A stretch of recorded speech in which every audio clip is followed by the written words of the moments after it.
বিপ্লবী জনশক্তি তাদেরকে ভয় দেখাতে চেয়েছে, কিন্তু আমরা দেখেছি আগুনে আঘাত করলে আগুন যেমন বেড়ে যায়, এক হাতি থেকে লক্ষ হাতির জন্ম হয়ে গেছে।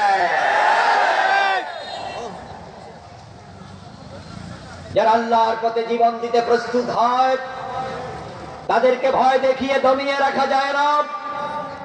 আলহামদুলিল্লাহ, আমরা হেফাজতের হাজার হাজার লোক সপ্রাচ্যতর রক্ত দিয়েছি, আমরা সংগ্রাম করে জেলে গিয়েছি। ইসলামী আন্দোলনের প্রথম সারির 11 থেকে 13 জন নেতা শাহাদাত বরণ করেছে।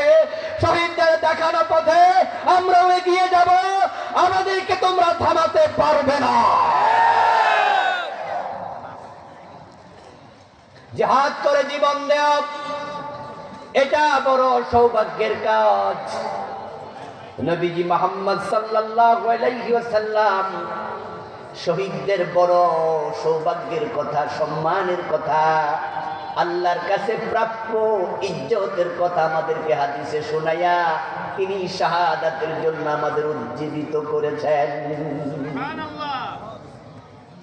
ফারুক আযম ওমর রাদিয়াল্লাহু তাআলা আনহু তো প্রায়শই তিনি দোয়া করতেন, আল্লাহুম্মা রযুকনি শাহাদাতান ফি সাবিলিক ওয়াজআল মাউতি ফি বালাদি রাসূলিক।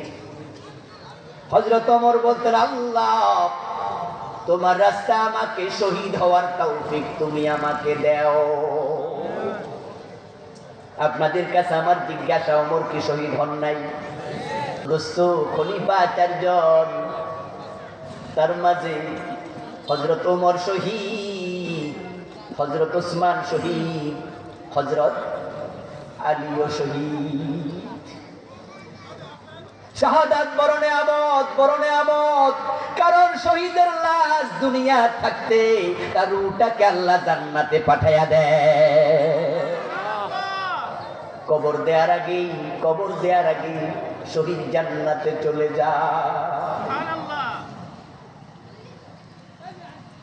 ইমাম বুখারী, ইমাম আবু হানিফা, আব্দুল কাদের জিলানী রাহিমাহুল্লাহ অনেক বড় বড় ওলি, বড় বড় ইসলামের বীর মুজাহিদ খাদেম, বড় ফকিহ, বড় লেখক, বড় সুফি সাধক, কিন্তু তাদের রূহ আছে ইল্লিনে, তাদের লাশ আছে কবরে। তারা কবরের মাঝে ঘুমাচ্ছেন, তারাও জান্নাত পাবেন হাসর নসর বিচারের পর। আর আমির হামজা জান্নাত পেয়ে গেছে তার লাশ জমিয়ে থাকতে।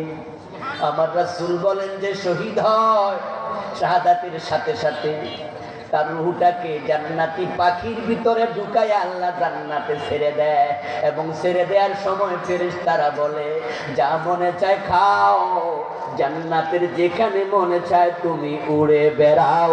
শহীদের রূহ আর জান্নাতে উড়ে বেড়াও।